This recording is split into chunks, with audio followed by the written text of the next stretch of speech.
अध्याय 69 अध्याय 2189 मेन जियानेवान का बचाव। भाग 2।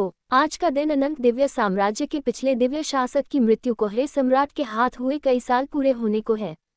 उस दुर्भाग्यपूर्ण दिन के बाद से कोहरे सम्राट का भयानक रूप फिर कभी नहीं दिखा। समय बीतता गया और हालांकि एक बार डर ने रसातल में रहने वाले सभी लोगों के दिलों को जकड़ लिया था, लेकिन धीरे धीरे ये डर खत्म होने लगा। जीवन फिर से अपनी राह पर चलने लगा। विश्वासघाती अंतहीन कोहरे के समुद्र के भीतर मौजूद अनंत संसाधनों से आकर्षित होकर साधक एक बार फिर इसकी गहराई में उतर गए। इसके अथाह कोहरे में छिपे दुर्लभ खजानों का आकर्षण इतना लुभावना था कि वे उसका विरोध नहीं कर सकते थे, लेकिन कोई भी यह अनुमान नहीं लगा सकता था कि वहां उनका क्या इंतजार है। घने घूमते कोहरे के बीच उन्होंने उसे देखा। एक आकृति बेजान होकर बह रही थी, जैसे कोई भूला हुआ भूत रसातल में समा गया हो। उसका शरीर अंतहीन शून्य में तैर रहा था। उसकी हरकतें धीमी और भयावह रूप से अस्वाभाविक थीं। उसका एक बार जीवंत रूप खोखला लग रहा था, मानो उसमें से सारी जीवन शक्ति खत्म हो गई हो। लेकिन सबसे भयावह दृश्य उसकी आंखें थीं। एक फीका चमकीला ग्रे रंग अथाह धूल का अचूक रंग। यूचे नहीं, मेन जियानेवान, वही व्यक्ति जिसकी दिव्य छवि रसातल में तूफान की तरह फैल गई थी। उसका नाम भय और विस्मय में फुसफुसाया गया। साधक स्तब्ध रह गए। उनके चेहरों पर अविश्वास की चमक थी। उन सभी ने उसके चेहरे के अनगिनत उभार देखे थे, उसकी भयानक शक्ति की अंतहीन अफवाहें सुनी थीं, जिन्हें कोहरे के राजा ने पकड़ लिया था। फिर भी अब वह उनके सामने एक परित्यक्त लाश की तरह प्रकट हुआ। फिर भी सदमे में भी उनके भीतर जिज्ञासा जल रही थी। क्या ये सचमुच वही था? कांपते हुए संकल्प के साथ उन्होंने पास जाने की कोशिश की, लेकिन जैसे ही वे करीब पहुंचे, कोहरा मुड़ गया और धड़कने लगा। दहाड़, उद्धरण चिन्ह, एक तेज गर्जना हुई, जिससे दबाव की लहरें धुंध में टकराने लगीं। छाया की गहराई से राक्षसी आकृतियां उभरी, अथाह जानवर, भ्रष्टता के विकृत प्राणी, जो अथाह धूल की उपस्थिति से ही पैदा हुए थे। इससे पहले कि वे कुछ प्रतिक्रिया कर पाते, जानवर उन पर टूट पड़े। दौड़ना, उद्धरण चिन्ह, वे अपनी जान बचाने के लिए इधर उधर भाग रहे थे और उनकी हताश चीखें गूंज रही थीं। कोहरे ने उनकी आकृतियों को निगल लिया। उनकी डरावनी चीखें हवा में गूंज रही थीं। और फिर भी अराजकता के बीच मेन जियानेवान की बेजान आकृति भटकती रही। चुपचाप, अविचल, उसकी आंखों में धूसर प्रकाश टिमटिमा रहा था। अंतहीन कोहरे के हृदय में एक भयावह उपस्थिति। जल्द ही बचे हुए लोगों ने ये खबर फैला दी और जंगल की आग की तरह ये खबर रसातल में फैल गई। ड्रीमवीवर दिव्य साम्राज्य में मेन कोंगचन एक प्रक्षेपण संचार के माध्यम से हुआ फूचेन के साथ बात कर रहा था जब विनाशकारी रिपोर्ट उनके पास पहुंची। जिस क्षण मेन जियानेवान का नाम लिया गया, दोनों पुरुष स्तब्ध रह गए। यह असंभव था। इतने सालों के बाद जिस बेटे का अपहरण प्योल्यान से किया गया था, जिसके बारे में उन्हें डर था कि वे उसे फिर कभी नहीं देख पाएंगे, उसे देख लिया गया था। मेन जियानेवान, मेन कोंगचन के चेहरे पर भावनाओं की लहर दौड़ गई।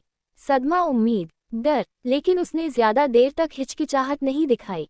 एक सेकंड भी बर्बाद किए बिना रिपोर्ट एबिसल मोनाक को भेज दी गई और प्रतिक्रिया शीघ्र ही आई। मर्ग जियानेवान के बचाव में सहायता के लिए 4 उच्च पुजारियों में से 3 को भेजा जाएगा। उद्धरण चिन्ह, उन शब्दों ने ही पूरे रसातल को हिलाकर रख दिया। जो देवता कभी सतर्क रहते थे, बिना कारण के आगे बढ़ने से कतराते थे, अब वे हरकत में आ गए। हर धड़कन में तत्परता की गूंज थी। मेन जियानेवान की वापसी कोई साधारण बात नहीं थी। वह एक दिव्य रीजेंट का बेटा था और उसका भाग्य कई लोगों के दिलों पर एक दाग था। लेकिन उनके पुनः प्रकट होने के कारण उत्पन्न परिस्थितियों ने और भी अधिक भय उत्पन्न कर दिया। अंतहीन कोहरे वाला समुद्र जीवित लोगों के लिए कोई जगह नहीं था। और इससे भी बुरी बात यह थी कि सबसे ज्यादा डरने वाला कोहरा सम्राट अभी भी इसकी गहराई पर राज कर रहा था। देवता ऊपर चढ़ गए। अपनी पिछली बिखरी हुई खोजों के विपरीत इस बार वे एक साथ आगे बढ़े। उनकी दिव्य आभा आसमान में फैल गई। उनकी उपस्थिति से हवा रोशन हो गई। दमनकारी धुंध जिसने लंबे समय से अंतहीन कोहरे के समुद्र बाहरी क्षेत्रों को ढक रखा था, उनकी सामूहिक शक्ति के नीचे गुड़ गई और पीछे हट गई। लेकिन उसके बाद जो हुआ, उसकी तुलना में वह महान शक्ति भी फीकी पड़ गई। प्राचीन सच्चे भगवान आभा इक्वल्स अंतर्वस्तु, दुर्जय और समझ से परे उनकी उपस्थिति वास्तविकता को ही झुकाती हुई प्रतीत होती थी। किसी भी अन्य के विपरीत उनके अस्तित्व की विशुद्ध शक्ति ने समर्पण का आदेश दिया। यहाँ तक कि शक्तिशाली सच्चे देवताओं ने भी अपनी निगाहें नीची कर लीं, क्योंकि वे जानते थे कि उनके बीच क्या अंतर था। अंधेरा। और फिर वे आ गए। उच्च पुजारी सेटिंग वान दाओ, लिंग जियान लियू जियाओ, 4 महायाजकों में से 3, जिनके नाम रसातल में एक बेजोड़ वजन रखते थे। वे प्राणी जो अनगिनत युगों से शिखर पर खड़े थे, रसातल सम्राट की इच्छा का प्रतिनिधित्व करते थे। उनके प्रकट होने से झिझक के अंतिम अवशेष चकनाचूर हो गए।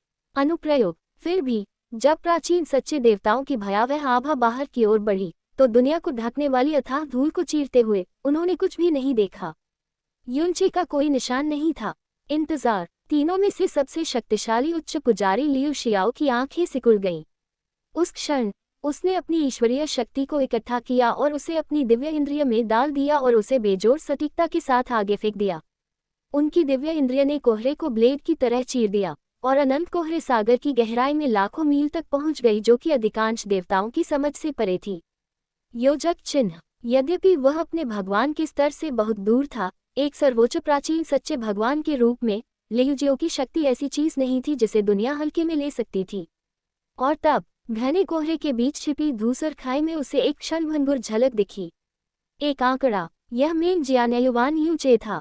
उसका शरीर कोहरे की शांति में लिपटा हुआ मौन में तैर रहा था, लेकिन वह आगे बढ़ रहा था। पहले धीरे धीरे, फिर तेजी से अंतहीन कोहरे के समुद्र में एक आश्चर्यजनक गति से और भी गहरे पीछे जा रहा था, जैसे कि किसी अदृश्य धारा द्वारा या उसकी अपनी इच्छा से उसे अपनी पहुंच से परे गायब होने के लिए खींचा जा रहा हो। मैंने तुम्हें पा लिया, लियू शियाओ दहाड़ा। उसकी आवाज अंतहीन आकाश में गड़गड़ाहट की तरह गूंज उठी। उनके शब्दों ने वहां उपस्थित प्रत्येक देवता की आशा को तुरंत प्रज्वलित कर दिया। मेरे पीछे आओ। अपने लक्ष्य से दूर होने के डर से सर्वोच्च प्राचीन सच्चे भगवान की शक्ति बिना किसी रोक-टोक के फूट पड़ी। अथाह धूल उसके सामने हिंसक रूप से फट गई और बिना किसी हिचकिचाहट के वह एक दिव्य भाले की तरह अंतहीन कोहरे के समुद्र की गहराई में चला गया। उसके पीछे पीछे बाकी देवता भी एक एक करके आगे बढ़े। उनकी दैवीय आभा ज्वार की लहर की तरह आगे बढ़ रही थी। उनकी शक्ति के सामने अनंत कोहरा कांप उठा। उनके द्वारा उठाया गया हर कदम हवा को चीर रहा था। उनकी हर सांस कोहरे को निगल रही थी। दिव्य विलुप्ति और दिव्य सीमित क्षेत्र के अथाह जानवर जो उनके रास्ते में खड़े होने की हिम्मत करते थे, वे प्रतिक्रिया करने से पहले ही नष्ट हो जाते थे, केवल उनकी उपस्थिति से ही मिट जाते थे। आज वे में जियानेयुवान को बचा लेंगे, चाहे इसके लिए कोई भी कीमत चुकानी पड़े।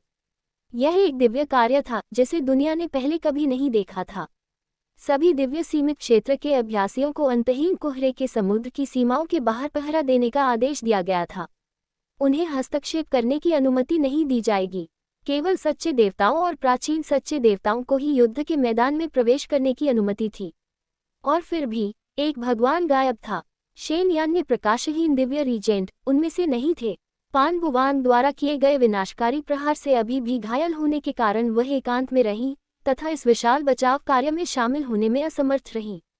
दूसरी तरफ युनची चुपचाप अंतहीन कोहरे में और भी गहरे तैरता चला गया। उसका शरीर घूमती हुई धूसर धुंध में लिपटा हुआ था। उसके पीछे कई दिव्य आभाओं का दबाव करीब आ रहा था, जितना उसने सोचा था उससे कहीं ज्यादा तेजी से। जब उन्होंने इस तथाकथित बचाव मिशन में शामिल प्राचीन सच्चे देवताओं की उपस्थिति का आभास किया, तो वे क्षण भर के लिए चौंक गए। उद्धरण चिन्ह ... गंभीरता से उसके होठों पर एक व्यंग्यात्मक मुस्कान उभर आई। उसे उम्मीद नहीं थी कि वे उन राक्षसों को बाहर भेज देंगे, लेकिन फिर जब उसने इसके बारे में और अधिक स्पष्ट रूप से सोचा, तो यह समझ में आया, उसका अपहरण कर लिया गया था, बिल्कुल शुद्ध भूमि के बीच में, रसातल में सबसे पवित्र और अच्छी तरह से संरक्षित स्थान। इतना ही नहीं, ये प्राचीन सच्चे देवताओं की नाक के नीचे हुआ। यदि उन्होंने अब भव्य प्रदर्शन नहीं किया, तो शुद्ध भूमि की प्रतिष्ठा और उससे भी महत्वपूर्ण बात, अथाह सम्राट की गरिमा, तार तार हो जाएगी। इसलिए स्वाभाविक रूप से उसे वापस लाने के लिए अपने प्राचीन सच्चे देवताओं को भेजना न केवल उचित था, बल्कि आवश्यक भी था।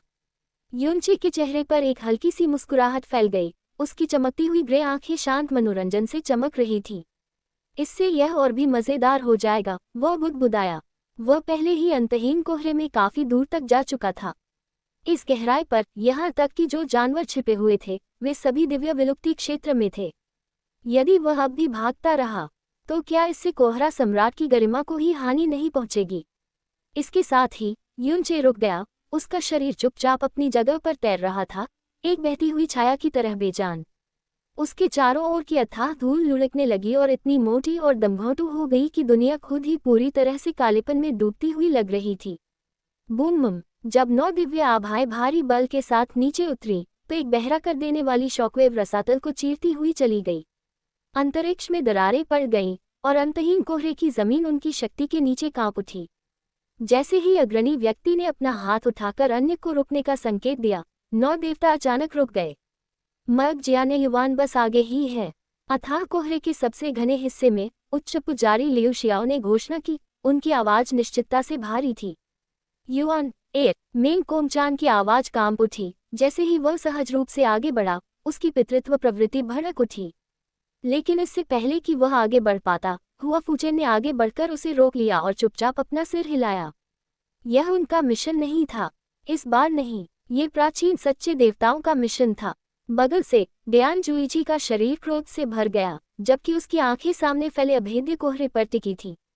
बाहर आओ, कोहरा सम्राट! वह दहाड़ा, उसकी आवाज पागलपन से भरी हुई बिजली की तरह थी। तुम्हारी और मेरी लड़ाई होगी। लेकिन रसातल ने कोई जवाब नहीं दिया। कोहरा, जो हद से ज्यादा घना था, छिपने से इनकार कर रहा था, इतना घना कि उसकी ईश्वरीय शक्ति भी उसकी गहराई में प्रवेश नहीं कर सकती थी।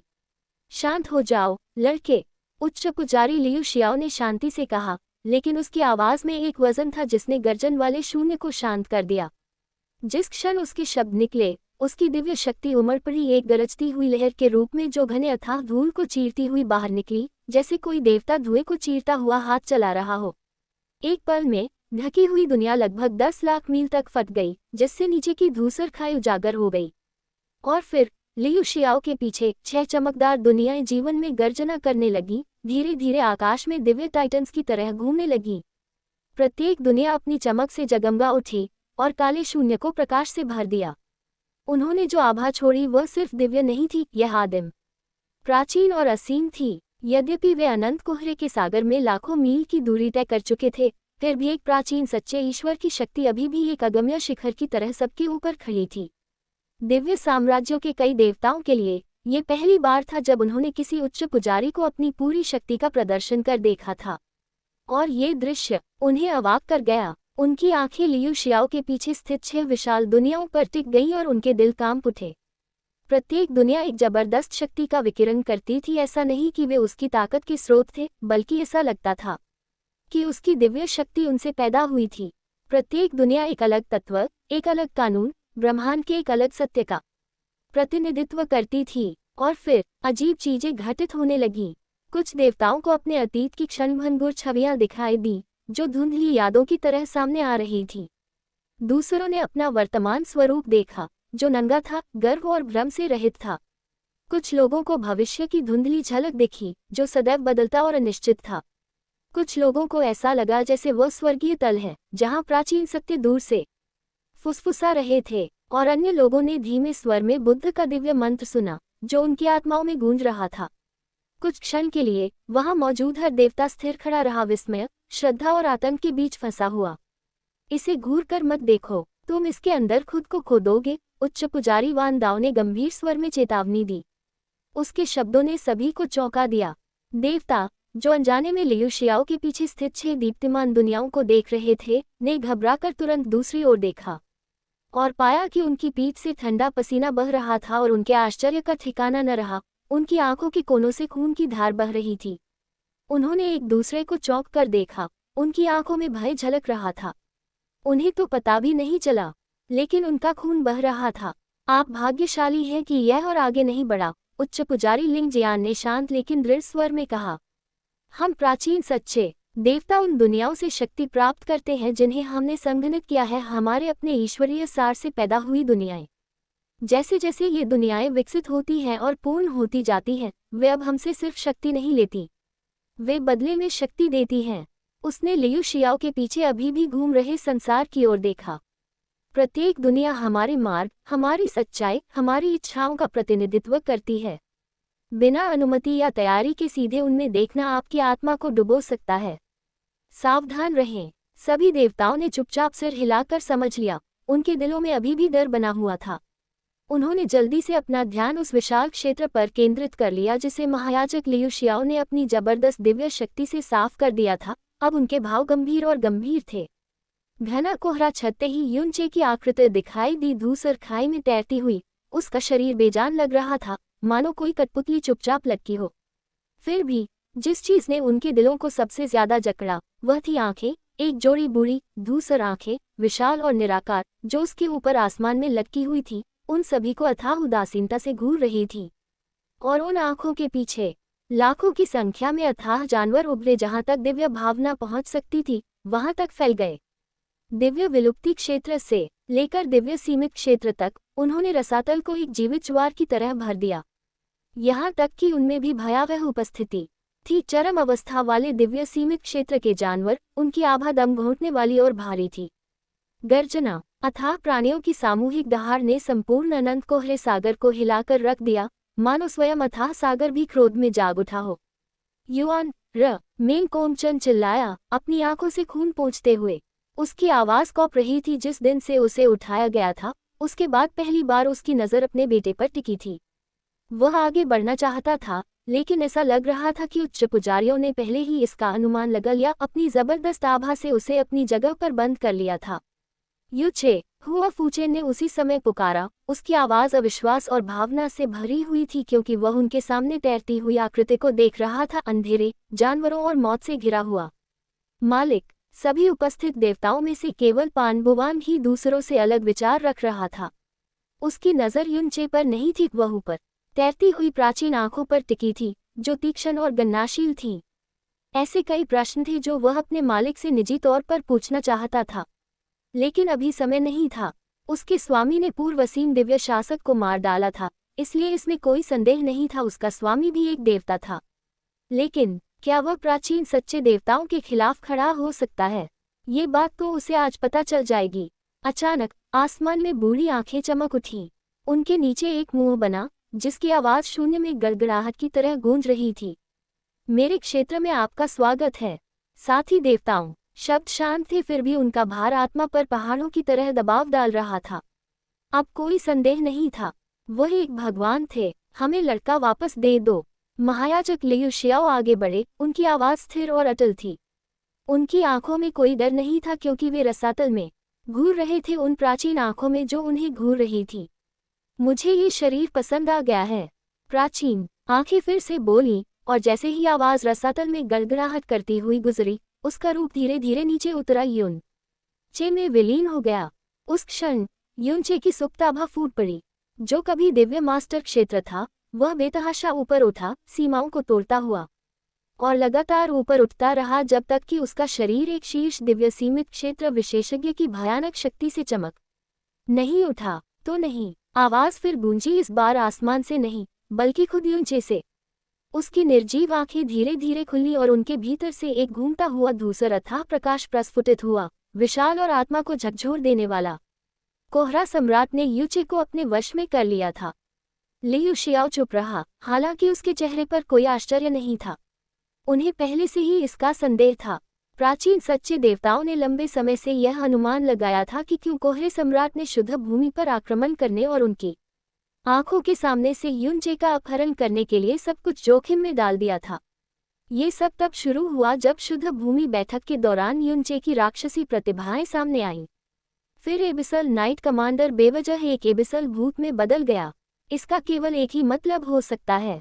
फॉग सम्राट युनचे को नाइट कमांडर की नज़र से देख रहा था, और एक बार जब उसने उस भयानक क्षमता को देखा तो कोई संदेह नहीं रहा, वह युनचे की शक्ति, उसका शरीर या शायद दोनों चाहता था। ये भयावह सत्य अब नकारा नहीं जा सकता था। जिस क्षण कोहरा सम्राट नीचे उतरा और युनचे को अपने वश में कर लिया, उनके सभी संदेह पूरी तरह से सही साबित हो गए।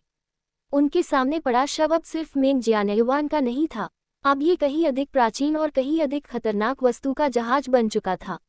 एकत्रित देवताओं पर गहन मौन छा गया, इतना भारी मौन की खाई भी शांत लगने लगी। यद्यपि युनचे के शरीर से केवल सर्वोच्च दिव्य सीमित क्षेत्र की शक्ति ही निकल रही थी, फिर भी किसी भी देवता ने अपनी सुरक्षा कम करने का साहस नहीं किया, क्योंकि उस शरीर के भीतर जो प्राणी है, पहले भी एक देवता को मारा था। तब आप सभी जानवरों को रोकें। में लिंग जियान और वान दाओ बाकी का ध्यान रखेंगे। महायाजक लियू शियाओ की आवाज ने तनाव को दिव्य स्पष्टता के ब्लेड की तरह चीर दिया। उनकी अभिव्यक्ति शांत थी, लेकिन उनकी आंखों में गहरी गंभीरता से पता चल रहा था कि अब उन्हें किस बात का सामना करना पड़ेगा। वे सिर्फ एक दुष्ट देवता से ही नहीं निपट रहे थे, वे एक ऐसे प्राणी से भिड़ने वाले थे जिसने रसातल को चुनौती देने का साहस किया था। हाँ, देवता एक स्वर में गर्जना करने लगे, उनकी आभा प्रज्वलित सूर्य के समान फूट पड़ी। अध्याय 70 अध्याय 2190 कोहरा सम्राट आत्मसमर्पण। रसातल में एक ऐसी जगह है जिससे खुद देवता भी डरते हैं, अंतहीन कोहरा सागर। ये केवल अंधेरे में डूबी उजाड़ भूमि का विस्तार नहीं है, बल्कि निराशा, क्षरण और विनाश का केंद्र है। जितना अधिक गहराई में कोई जाता है, विनाश के नियम उतने ही अधिक हिंसक होते जाते हैं। अथाह धूल मोटी होती जाती है, मांस में रिसती जाती है, हड्डियों को कुतरती है और आत्मा को नोचती है। कोहरे में आगे बढ़ते हुए प्रत्येक कदम के साथ दमन और भी गहरा होता जाता है, जब तक कि देवता भी अपने दिव्य सार को मरते हुए अंगारों की तरह टिमटिमाते हुए महसूस नहीं करते।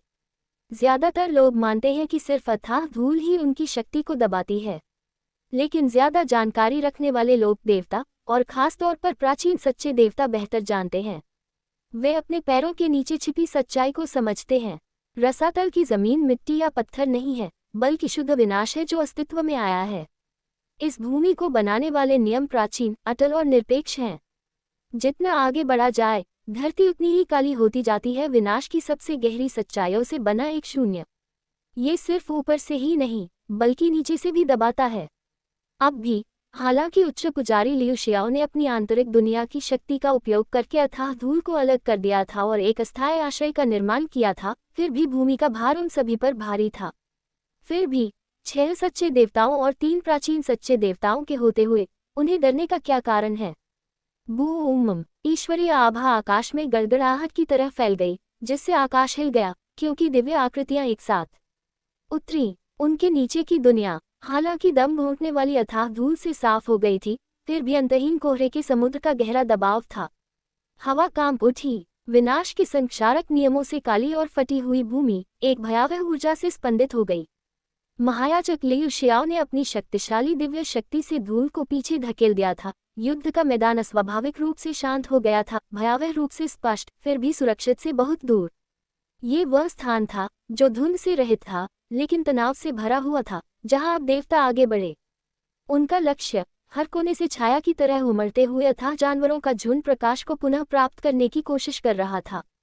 समूह के मुखिया महायाजक वान दाओ शांति से उड़ रहे थे, उनके सुनहरे वस्त्र धुंधले आसमान के नीचे चमक रहे थे।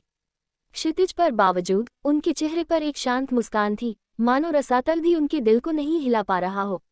अराजकता, उसके हाथ की एक सुंदर लहर के साथ उसकी आस्तीन से दर्जनों सुनहरे संरचना के खंभे बाहर निकल आए। वे दिव्य कीलों की तरह फटी हुई जमीन में घुस गए, जिनमें से प्रत्येक से नर्म, सुनहरा प्रकाश निकल रहा था। युद्ध के मैदान में एक हल्का कंपन फैल गया, और अगले ही पल दिव्य कानून निर्माण।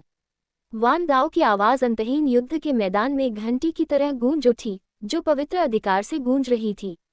ध्रुवों से सुनहरे रंग के रन फूटे, जो एक साथ मिलकर एक विशाल संरचना में बदल गए, जो दिव्यलय के साथ स्पंदित हो रहे थे।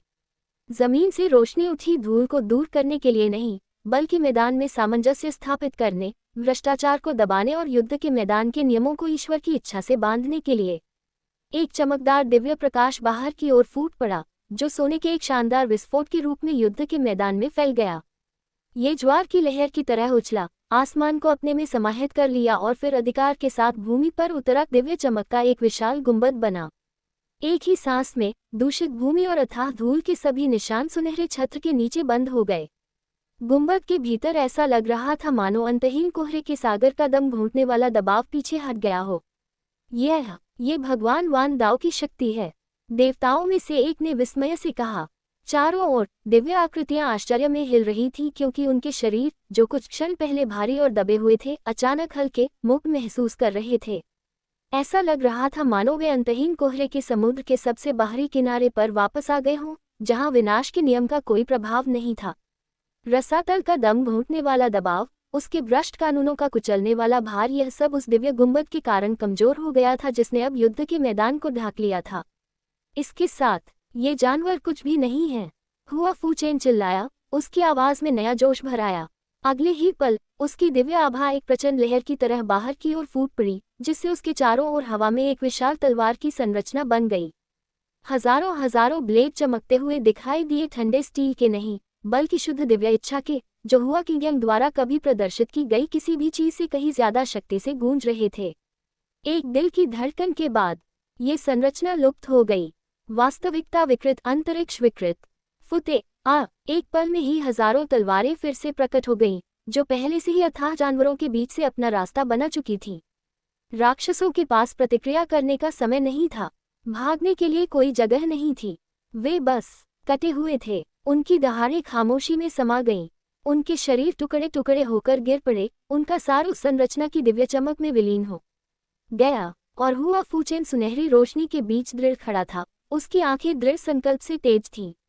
बूम, उद्धरण चिन्ह। बूम, अंतर्वस्तु विस्फोट युद्ध के नगाड़ों की तरह गूंज रहे थे, जिनसे आकाश हिल रहा था और दिव्य युद्धभूमि के नीचे की धरती फट रही थी। गिरता हुआ सपना, मेंग कोमचन फुसफुसाया। उसकी आवाज गंभीर थी क्योंकि उसके चारों ओर दूसर धुंध जैसी ऊर्जा इकट्ठा हो गई थी। उसके हाथ की एक लहर के साथ उसकी दिव्य कला आगे बढ़ी, शक्ति की एक भयानक स्वप्न जैसी लहर जो आने वाले अथाह जानवरों की ओर बह गई। अंधेरा, सेटिंग, धूसर ऊर्जा उनके बीच से गुजरी, मौन और शांत। फिर भी जानवर बिना विचलित हुए हमला करते रहे। तुम्हारी शक्ति यहाँ काम नहीं करेगी, हटो। पीछे से एक तीखी आवाज आई। बूम, गेंग कोमचन के पीछे से एक चमकदार सुनहरी रोशनी फूट पड़ी, जैसे विनाशकारी ऊर्जा की एक धार उसके पास से गुजरी हो, जैसे कोई दैवीय प्रकोप फूटा हो। जहां ये गिरी वहां जमीन फट गई, अंतरिक्ष में भी विकृति आ गई और हिंसक रूप से चीर फाड़ हुई, और अथाह जानवर एक पल में नष्ट हो गए। राख और शॉकवेव के अलावा कुछ नहीं बचा। सुनहरी ज्वाला के बीच से एक आकृति उड़ती हुई गुजरी, उसकी उपस्थिति प्रभावशाली थी। तुम बहुत बेकार हो, डियान जोइजी ने आगे बढ़ते हुए कहा। उसके शरीर से एक चमकते हुए तारे की तरह सुनहरी रोशनी निकल रही थी। उसके रास्ते का हर कदम अथाह जानवरों की भीड़ के बीच तबाही का मंजर दर्शाता था। गेंग कोमचान की आंखें सिकुड़ गईं, लेकिन वो कुछ नहीं बोला। बूढ़े मेंग, बस अपनी दैवी शक्ति का उपयोग करो और उन्हें कुचल दो। दोनों देवों ने एक साथ दहाड़ लगाए और मेंग कोमचन के पास से गुजरे। उनकी आवाज में निराशा झलक रही थी। अगले ही पल उनकी आभा एकदम सही तालमेल में प्रज्वलित हो गई। चांद और तारों की चमक एक दूसरे से जुड़ गई और ऊपर आसमान में एक दिव्य क्षेत्र खुल गया। एक दिव्य चांद उगाया और तारे तेज ब्लेड की तरह चमकने लगे। हवा जम गई, फिर बाहर की ओर विस्फोट हुआ क्योंकि उनका क्षेत्र भारी शक्ति के साथ नीचे उतरा। इसके भीतर फंसे हर अथाह जानवर को तुरंत नष्ट कर दिया गया। उनके शरीर चांद और सितारों के कुचलने वाले वजन के नीचे बिखर गए। दूर से युनचे ने देवताओं को अपनी ग्रे अथाह धुंधली आंखों में चमक के साथ देखा। जिस तरह से उन्होंने एक साथ लड़ाई लड़ी, कैसे उन्होंने एक दूसरे को कवर किया, बिना शब्दों के समर्थन किया, बिना संदेह के भरोसा किया। वे मुस्करा उठे, उपहास भरी मुस्कान, तिरस्कार भरी मुस्कान, द्वेष से भरी मुस्कान। वह ये सब तोड़ देगा, वह हर बंधन तोड़ देगा। उसके हाथ की एक ही हरकत से धूसर खाई हिल उठी। गर्जन, युद्ध के मैदान में पागलपन का कोरस फूट पड़ा, जब लाखों अथाह जानवर और अथाह भूत ज्वार की लहर की तरह आगे बढ़े। उनकी संयुक्त दहाड़ आकाश को चीर दिया और नीचे की धरती को खंडित कर दिया। अंतरिक्ष खुद कांप उठा, बेतहाशा विकृत हो गया क्योंकि उनके हमले ने दुनिया को अराजकता में बदल दिया। और इस सब के बीच में युनचे विनाश के सम्राट की तरह खड़ा था। उसका हाथ उठा हुआ था, विनाश का आदेश दे रहा था। अनुप्रयोग, अभी तक। बूम, देवताओं की दिव्य शक्ति एक प्रचंड तूफान की तरह फूट पड़ी, जिसने अथाह जानवरों और भूतों को ऐसे चीर दिया जैसे तूफान से पहले नाजुक कागज। काली धूल के शरीर टुकड़े टुकड़े हो गए। दिव्य ऊर्जा के बढ़ने के साथ ही वे आकाश में विलीन हो गए। लेकिन फिर भी वे आए, लाखों करोड़ों की संख्या में, अंधकार और विनाश की अंतहीन लहर। वे बिना किसी डर, बिना किसी हिचकिचाहट, बिना किसी मन के आगे बढ़े, क्योंकि वे जीवित नहीं थे। वे विनाश से पैदा हुए थे, शुद्ध विनाश को रूप दिया गया। हाँ, देवताओं को बढ़त हासिल थी, उनकी ताकत बहुत ज्यादा थी। उनकी दिव्य शक्ति उनके रास्ते में आने वाली किसी भी चीज को कुचल सकती थी।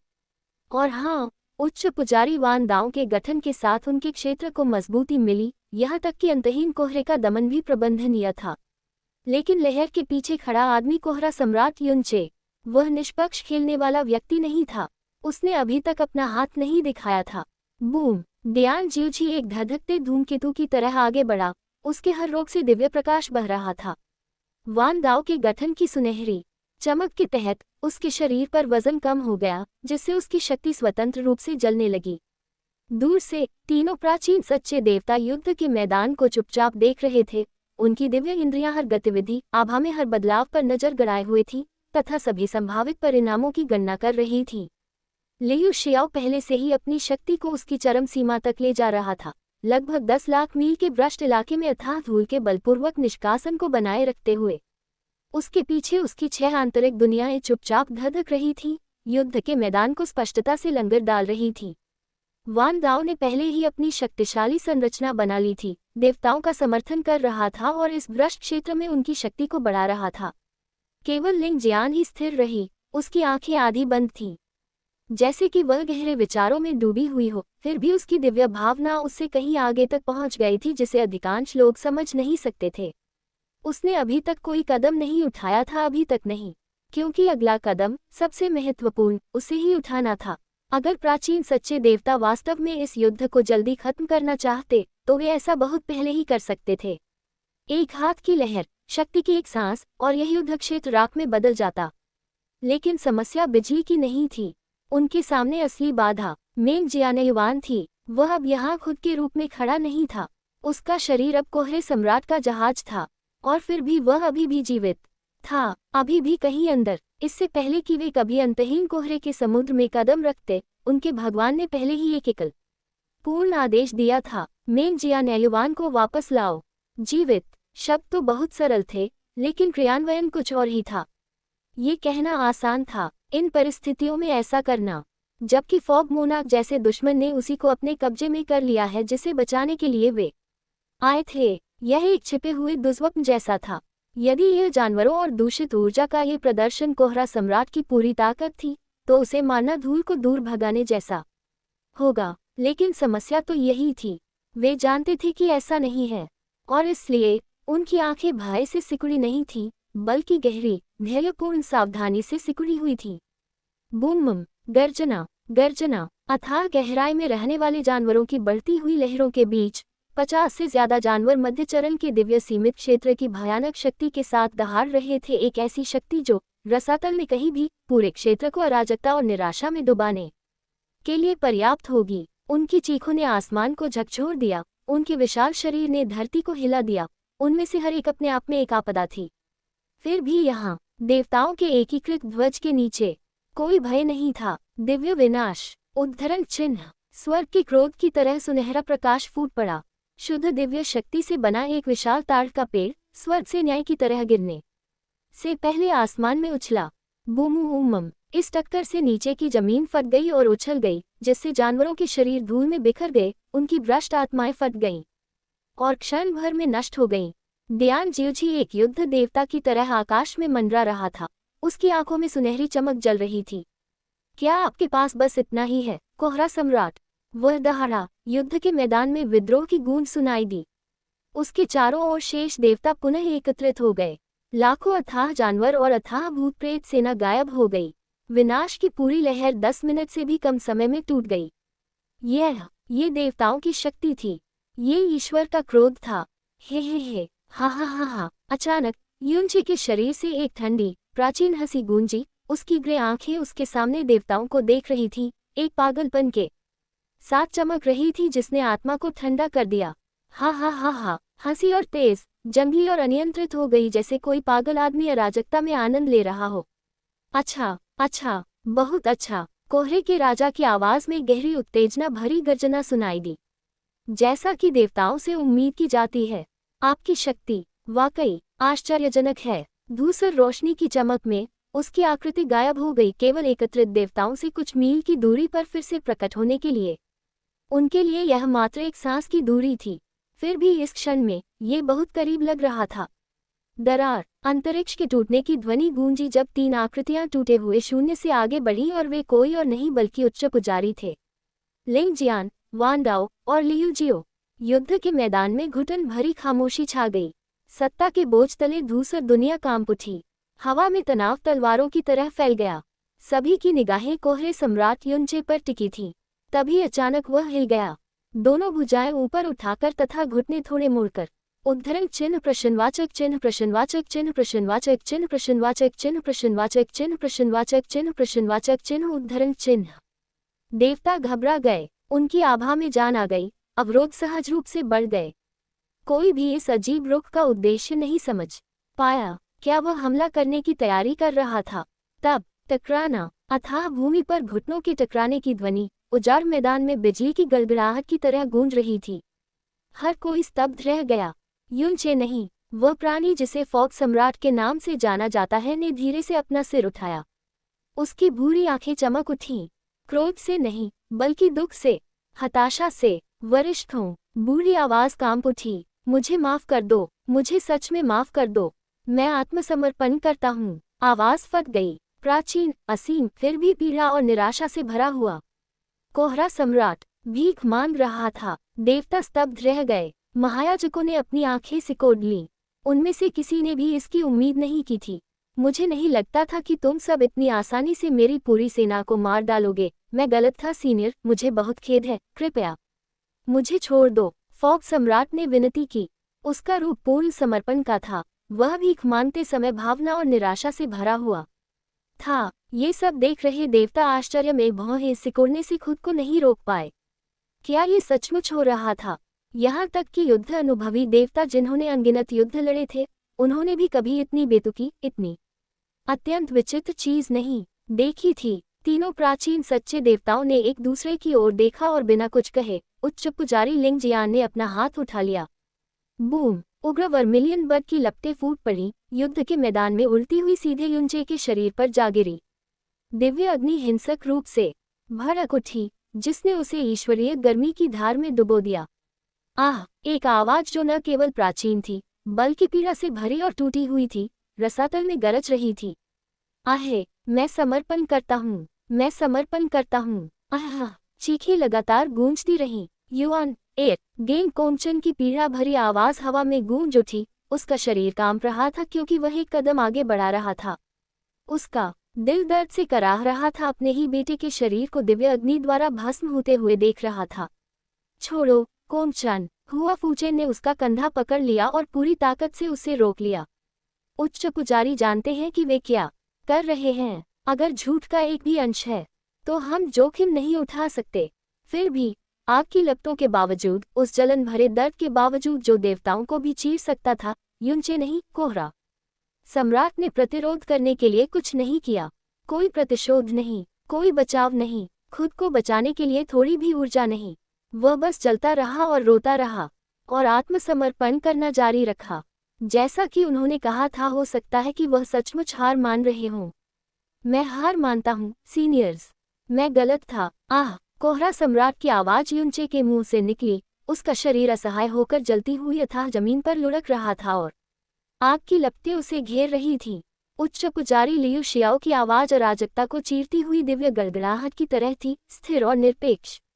मेंगजियान, युवान का शव छोड़ दो और हम तुम्हें छोड़ देंगे। युद्ध के मैदान पर सन्नाटा छा गया। वहां मौजूद हर देवता शांत हो गया, अपनी नसों को तना हुआ और संकुचित आंखों से देख रहा था। यहाँ तक कि प्राचीन सच्चे देवता भी अपनी श्रेष्ठता के बावजूद पूरी तरह से ध्यान लगाए हुए थे। एक गलत कदम और वे उसे जहां वह खड़ा था वहीं मिटा देंगे। आह! हाँ हाँ सीनियर, प्राचीन आवाज हकलाते हुए बोली। फिर वूश युनचे के शरीर से ऊपर की ओर भूरे रंग की रोशनी की एक लकीर फूटी, जो ऊपर की ओर प्राचीन आंखों में जा गिरी, जो अब अहंकार या धमकी से नहीं बल्कि लगभग पछतावे जैसी चमक से चमक रही थी।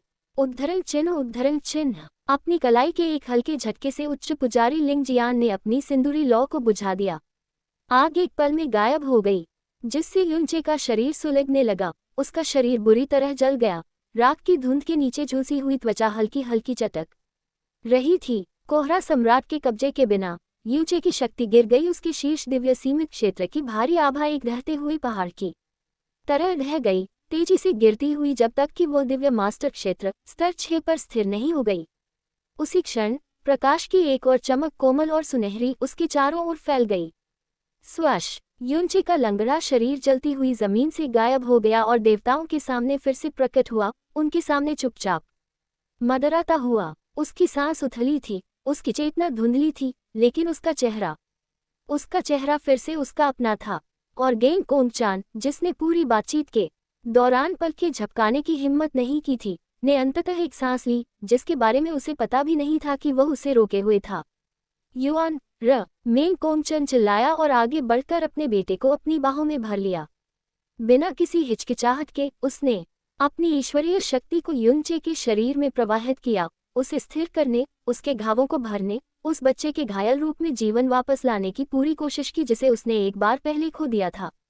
तो अब महायाजक लियू शियाओ की आंखें सिकुड़ गईं और उसने अपनी नज़र आसमान की ओर घुमाई। हमें बताओ कि तुम क्या हो और हम तुम्हें छोड़ देंगे।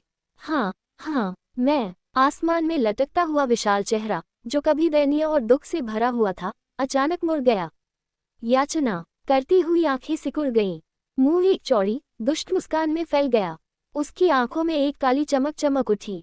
देवता स्तब्ध रह गए, उनकी रीढ़ में एक सिहरन दौड़ गई। शिटटिट, देवताओं में से एक ने ऊंची आवाज में श्राप दिया, लेकिन बहुत देर हो चुकी थी। दरार, बिना किसी चेतावनी के लाल रोशनी की एक चमकीली चमक, जो उन्होंने पहले कभी महसूस नहीं की थी, उससे भी तेज थी, पता न लगाया जा सकने वाली, अवरोधन रहित। जैसे ही ये दिखाई दी, उनके चारों ओर की दुनिया विकृत हो गई। संरचना का गुंबद नाजुक कांच की तरह टूट गया, दिव्य प्रकाश एक में बुझ गया। भारी अथाह कोहरा, जो लगभग 10 लाख मील तक रुका हुआ था, गरजने वाली गति से वापस आया, जिसने सब कुछ गहरे भूरे रंग में समाहित कर लिया। और उसी क्षण वे चले गए। बेशक युनचे दिव्य साम्राज्य में वापस लौटना चाहता था, शुद्ध भूमि को फिर से देखना चाहता था, लेकिन अगर वह बहुत आसानी से बच गया होता, अगर वह कोहरे के राजा बचाए जाने के बाद बस अंतहीन कोहरे से बाहर निकल जाता, तो सबसे मूर्ख बुजुर्ग भी संदेह पैदा कर सकता था। तो उस पूरे समय में प्रतीक्षा करते हुए, दिखावा करते हुए, जलते हुए, खून बहते हुए वह योजना बना रहा था। उसके पास देवताओं के बराबर ताकत नहीं थी, लेकिन उसके पास एक ऐसी चीज थी जो रसातल में किसी और के पास नहीं थी। अंतहीन कोहरे की सबसे गहरी समझ। वह जानता था कि वे इससे बच नहीं पाएंगे, आसानी से नहीं। और अब एक ही लाल चमक के साथ युनचे बेहोश, पीड़ित और 3 उच्च पुजारियों सहित सभी देवताओं को तुरंत अंतहीन कोहरे के समुद्र में 500 मिलियन मील से अधिक गहराई में ले जाया गया। उस जगह पर प्रकाश भी अस्तित्व में रहने के लिए संघर्ष कर रहा था। उस जगह पर विनाश का नियम भयानक शक्ति के साथ धड़क रहा था, और जंग ये ज्वार की लहर की तरह उमड़ रही थी, ईश्वरीय शक्ति को कुतर रही थी, गहन ऊर्जा को निगल रही थी, आत्मा और हड्डियों में समान रूप से रिस रही थी। देवतागण जाल में फंस गए थे, और अब तो उनकी दिव्यता भी कांप रही थी।